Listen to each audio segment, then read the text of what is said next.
Hello friends, new and old, and happy Cancer season. It's Vervain, and welcome to the Imaginarium. This is where I do my arts and my crafts and my witchcrafts. So forgive the chaos. It is creative, magical chaos, as always. Today, I am going to be sharing with you a tarot spread, oracle spread, rune spread, divination spread for whatever is your preferred form of divination for Cancer season. It is inspired by Cancer season and the zodiac sign of Cancer. However, I do think this would be a good reading to do at any time that you feel called to do it. So I'm going to be sharing the spread with you, but I'm also going to be doing a sample reading or a reading for the collective. So if this reading resonates with you, then it is for you. And if it doesn't, then just let it be an example of how this spread works. So I have created some little spread cards inspired by the Deck of 1,000 spreads, which I have and would use more if it had all of the spread position names that I could possibly imagine. And so I am on a mission to create the spread position cards for those that I don't have so that I can use the Deck of 1,000 spreads, and I guess I'm kind of turning it into the Deck of 1,000,000 spreads. So that's what I've done today, and this is our little spread, as you can see laid out here. And I just made these up with some inks and some stencils and some homemade masks. So this is what I've brought today, and I'll just walk you through these spread positions here. So Cancer being the season of motherhood and the home and nurturing and all of those sorts of cozy, nurturing, nourishing things.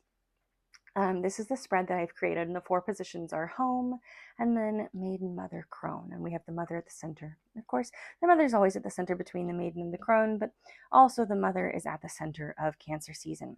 So the first card that we'll pull, and you can also pull a significator as well, which for Cancer season would be the Chariot.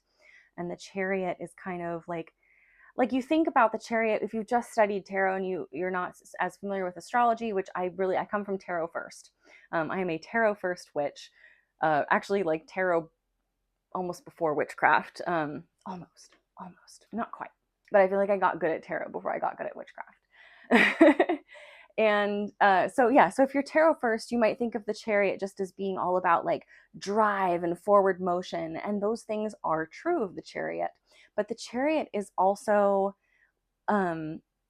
like it's that covering, it's that container that shelters and protects you during your travels. And on your journey, it keeps you safe. And so I have created this home card, and this is representing what to surround yourself with in this season. And I've added some other things to these cards because I wanted these spread position cards to be useful later for other readings with other spreads as well, not just with this spread. So for this particular spread, for this particular season, our main question that we're associating, or micro question that we're associating with the home card, is what to surround yourself with in this season. But if I wanted to use this card in other spreads at some point, I might use these other micro questions. What surrounds you? What shelters you? What is familiar to you? So then we have the maiden. And you could, like in a different spread, you could also use maiden, mother, crone as kind of like a past, present, future sort of thing.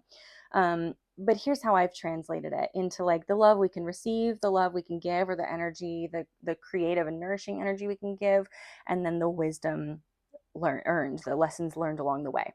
So for maiden, which would be our second card, we've got how to love, nourish, and nurture yourself or your inner child, and how to care for yourself this season, the love and care you need and deserve. And those are all along the same line. Those all apply to this current spread that we're doing right now. And then for mother, we have how and where to direct your creative energy this season. And then the love you can give to others or yourself. So I would say like our main question for this spread is how and where to direct your creative energy this season. But the love you can give to others or yourself could be like one angle of that. Like it may be that loving others is where you should be directing your creative energy this season, or loving yourself is where you should be directing your creative energy this season. So just to put that out there as an angle for possible interpretation when you're doing this spread for yourself, if you choose to do this spread for yourself, which I highly suggest. I have done it for myself. I very much enjoyed it. I'm also going to consider this reading today, partially for myself. It is for the collective, so maybe it's for you too. I would love that. Let me know if it resonates with you. Please do. And please let me know if you do this reading for yourself. And so then for Crone, finally, we have wisdom to listen to and allow to guide you this season, or the lessons learned along the way, earned wisdom. So in very brief, what to surround yourself with, how to love and nourish yourself, how and where to direct your creative energy, and the wisdom to allow to guide you. Okay, so let's get started. I have brought none other than the Moonchild Tarot. What could be more appropriate for Cancer season than the Moonchild Tarot? I don't know, which is why I brought it. So we shall open it up. I shall have a sip of my coffee.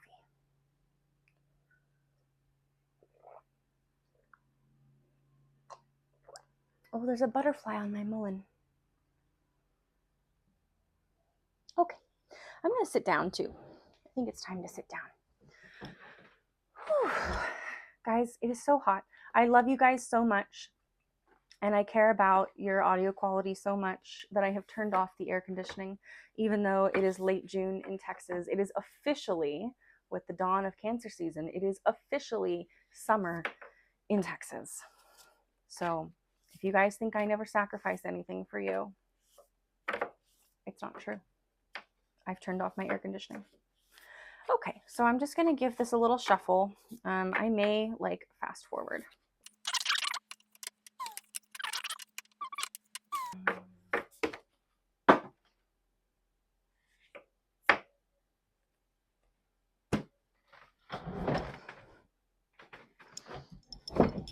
Oh, and if you want, one way that you can do this reading, I think I'm not going to do this. I think I'm going to just shuffle and then I'll pull 4 cards off the top. But one way that you can do this, I should find the Chariot first. Let's find the Chariot.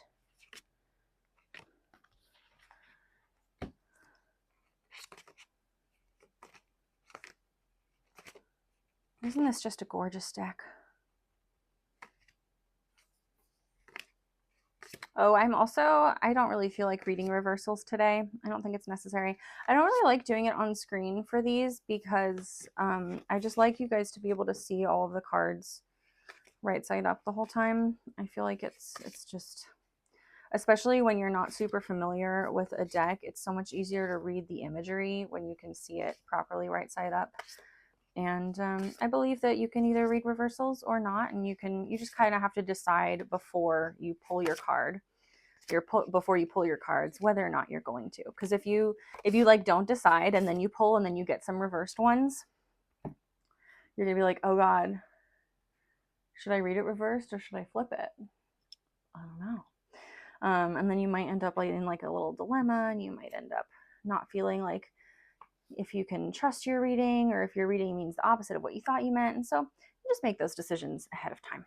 So I'm going to get this Chariot out, and that's going to be our significator. And now I'm going to shuffle just a wee bit more. These cards are a little too big and thick to do a bridge shuffle. They're quite wide and they're quite thick. Okay. That feels good. All right. Let's see. Home. 5 of Pentacles. What to surround yourself with in this season. That's an interesting one. Divine wisdom. I am not sure if this is an alternately named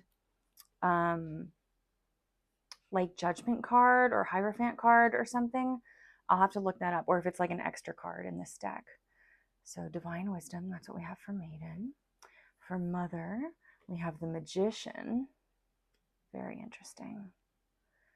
And for Crone, we have the Wheel of Fortune. Okay. you are the dance of light and shadow. I feel like that is actually a perfect affirmation for this reading. Really quick, I think I know how I'm going to interpret this anyway, but I just want to find out. It looks like it's not numbered. And this is numbered 10 and this is numbered 1, which makes me think this is an extra card. So let's just, okay, we'll go to the guidebook at the end. Because I was thinking maybe it's like a different Hierophant, but then it would be numbered. So I think this is an extra special card. It is like the cover art and the inner box art for this deck. So that's cool. Okay, so here's what I am getting from this. And you are free to take what resonates with you and ignore the rest, or you are free to just use this as a demonstration of how I read cards or a demonstration of the spread.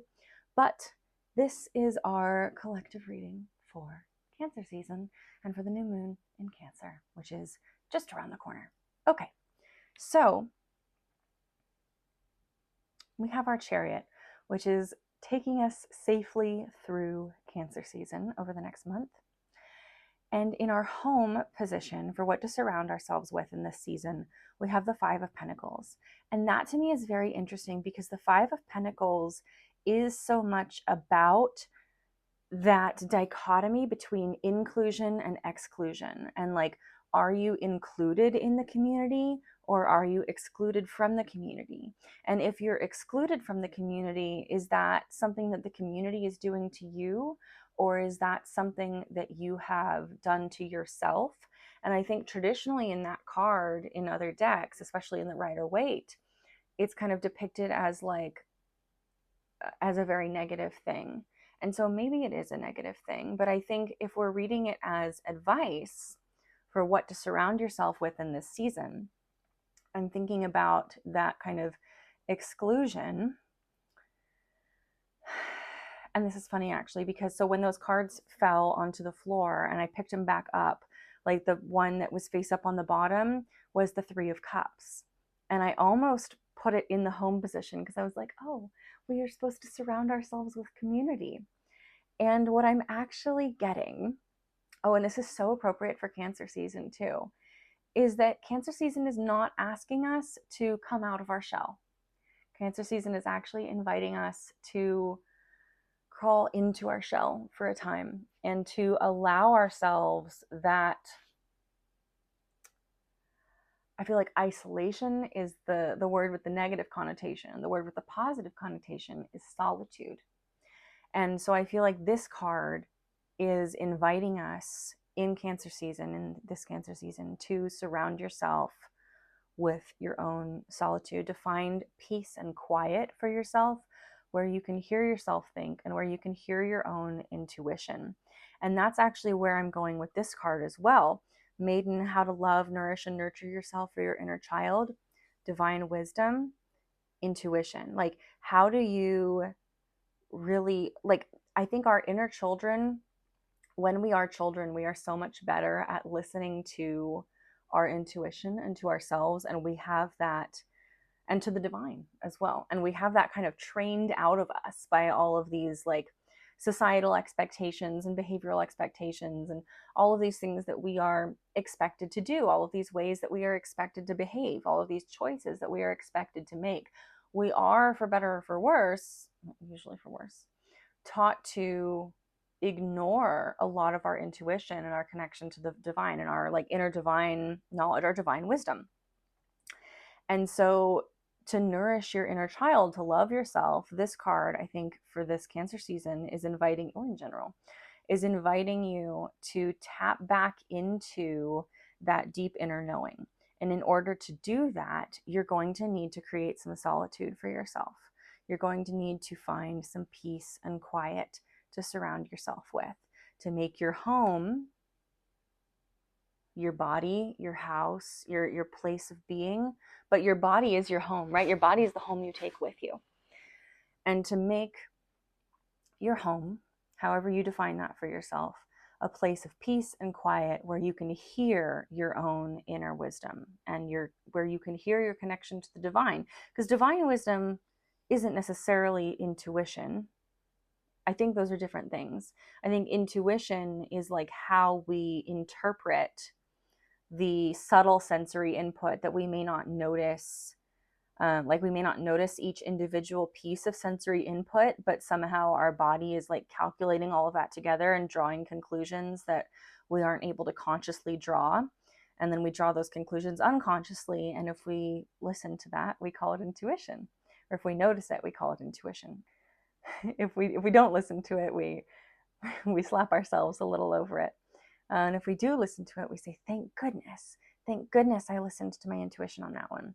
And I think divine wisdom, it can be very similar, but it's often not even something that you're getting from that subtle sensory input from your environment. Often it really is like communication straight from the divine, noticing the little signs and symbols and omens that show up in your life and listening to those. So there's that, create that peace and quiet for yourself so that you can hear that divine wisdom and also your intuition, and listen to those, not just create an environment where you can hear it, but also give yourself permission to listen to your intuition and to that divine wisdom. Give yourself permission to follow the little nudges that you hear and feel that feel right, even if they seem logically or rationally wrong. Give yourself permission to listen to those. Okay, so that takes us to Mother, how and where to direct your creative energy this season. And we have the Magician. And I kind of read that as like whatever you want. Like you are the magician, you are the creator in your own life. And especially like if you are tapped into that divine wisdom, you will know.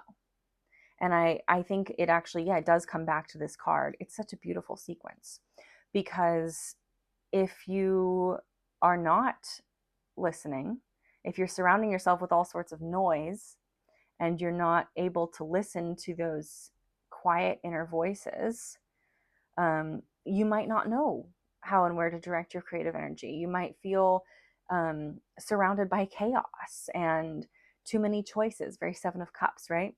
But the truth is that all you need in order to know where to direct your creative energy most productively and most joyfully and most fruitfully, all you need to do is quiet yourself, quiet your home, and tap into that inner divine wisdom.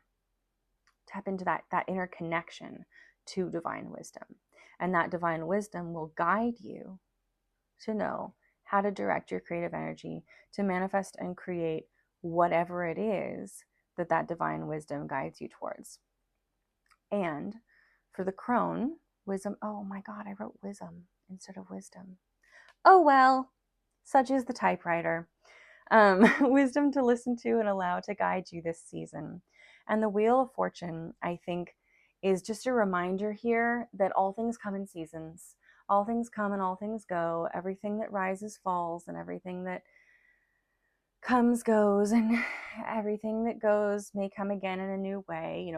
When one door closes, another door opens. But here I think that the guidance is really just like, if you are feeling like really eager to engage with the outside world in big ways, or if you are feeling really like hooked on or addicted to perhaps all sorts of like sensory input and social input, and the idea of like giving yourself this solitude and this space to quiet down, if that like makes you sad, or like you're feeling resistance to that because you are attached to these ideas, to this social and sensory input, it's just a season. A month is actually a very short time. And you may not even need it for that long, but it is really good to give yourself that moment to reset. And these cards are inviting you to take that moment to reset. And they are not saying, the Wheel of Fortune is a reminder here that like these cards are not saying you need to be isolated and in solitude and in peace and quiet forever and ever and ever. They're just saying, hey, this might be a time to slow down and quiet down and shut out all of that extra sensory and social input and turn inward and open yourself to hearing your own quiet inner voices and the subtle voices of the divine speaking to you in those little quiet, small, barely noticeable ways sometimes. Or sometimes the divine has very loud ways of communicating with us. And it may have to get really loud if you refuse to get quiet. And sometimes what it looks like when the divine has to get really loud is big chaos and like things going really wrong, because maybe the divine was trying, or your intuition perhaps was trying to quietly tell you, like, hey, this isn't working, something needs to change, we need to try something different. And you were just in the chariot, rushing forward, keeping going down that track that you were, enjoying for whatever reason, or you were just afraid to make that change, or it was just too noisy for you to really hear and acknowledge the truth of that little voice saying, it's time for a change, it's time for a change.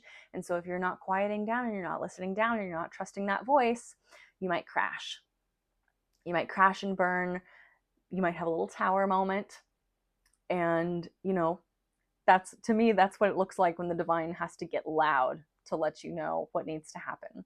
And so the crone here, the Wheel of Fortune, is letting you know, I think, that this is a time to quiet down, to shut out some of that extrasensory and social input so that you can hear your own inner voice and the voice of the divine, and so that you can follow that inner guidance and that divine guidance to know where to be directing your energy to create and construct and manifest the future and the creative output that is best aligned with your highest potential and your highest self.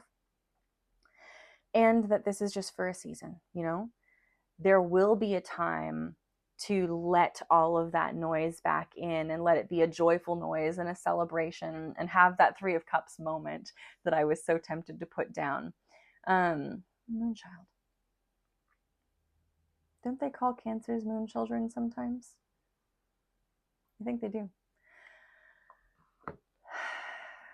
Anyhow, so that's our reading for today. I hope that resonated with you and was good for you. So let me know what you got out of this, if you enjoyed this. Especially let me know if you'll be doing this spread for yourself. I will also, I may not have it up right when this video goes up, but check back in the description, or better yet, sign up for my newsletter, and then you'll know when it goes up. I will be putting up a blog post as well with still images of this spread if you didn't grab your screenshots, or you can just go back and grab your screenshots from this video. But yeah, I'll have a blog post about this spread that you can reference in writing later whenever you want to. And yes, that's what I was saying about the newsletter. So with my newsletter, every new moon and full moon, I send out a little mini pick a card reading. And also I kind of send out a little digest of the blog posts and videos that I've put out over the last couple weeks. So that will include the blog post that I just mentioned, and it'll include this video, and it'll include the other stuff that I've done over the last 2 weeks. So I hope to see you on my newsletter. That would be so much fun to have you join me there. And I also hope to see you in my next video. If you enjoyed this, please do hit that little subscribe button down below and that little thumbs up button over there. Yeah, there's good buttons on both sides, so hit both of those, please. I really do appreciate it. I really do appreciate it.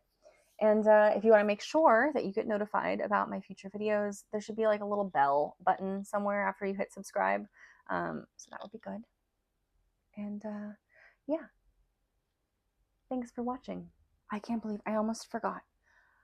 I do want to share with you what's in the guidebook here, because this deck has one of the best guidebooks of all time. And it comes with really great prompts for reflection. And also I want to make sure that we look at this unique card, this card that's unique to this deck, the Divine Wisdom, and maybe also the Moonchild, because I don't know, I feel like I kind of pulled it at the end, and it's very Cancerian. Okay, I cannot justify reading all of this all the relevant stuff in the guidebook to you guys right now for all 6 of these cards. So instead, I'm just going to open to the pages and let the camera focus on it long enough that if you want, you can pause and screenshot and look at them, or just pause and look at them. So let's start with the Chariot.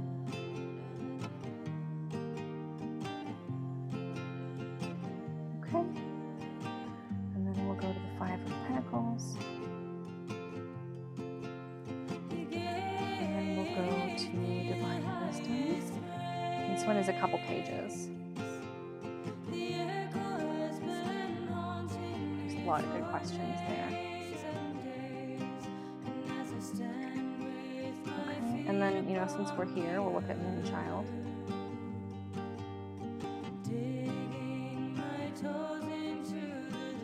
A lot of good questions here. And then we want the Magician.